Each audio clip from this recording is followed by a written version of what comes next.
what really unfolded on that fateful night in November 1981.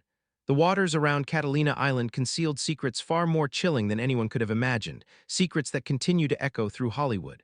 Natalie Wood, the beloved American sweetheart, the child star who grew into one of the most mesmerizing leading ladies of her era, disappeared from her yacht, the Splendor, only to be discovered lifeless hours later. The official story painted a simple picture, but the reality was far more disturbing. For decades, speculation swirled, hushed conversations whispered through Hollywood mansions, and one haunting question lingered.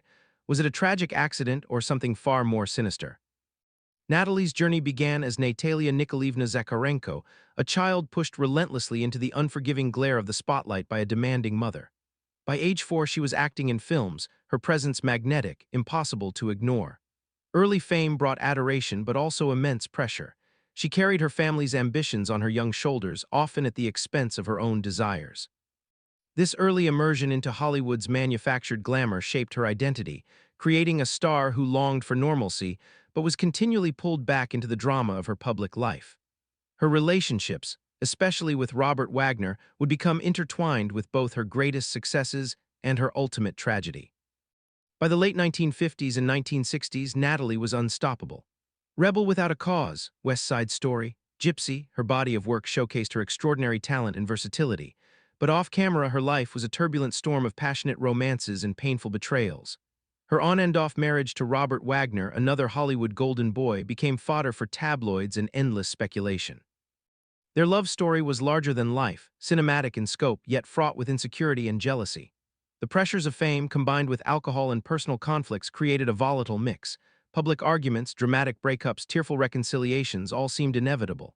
Each reunion carried an unspoken tension, a delicate piece that could shatter at any moment. As her career soared, so did the stakes of her private life, setting the stage for a heartbreaking conclusion. Then came the weekend of November 28, 1981. Natalie, Robert Wagner, her Brainstorm co-star Christopher Walken, and the yacht's captain Dennis Davern were all aboard the Splendor. Alcohol flowed, and according to later accounts, tempers flared, voices were raised. Jealousy, it seemed, had found a seat on that doomed voyage. Sometime after midnight, Natalie vanished. The search that followed was frantic, desperate, and ultimately ended in tragedy when her body was recovered.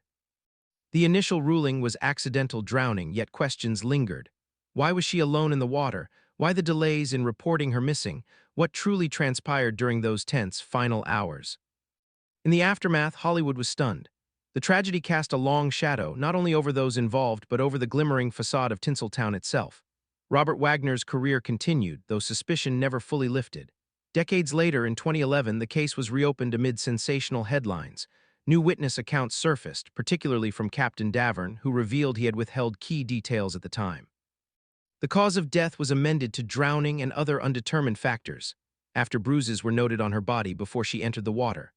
No charges were ever brought, and no definitive answers emerged, leaving Natalie Wood's story as one of Hollywood's most haunting and enduring mysteries, a poignant reminder of the darkness that can hide behind the brightest stars.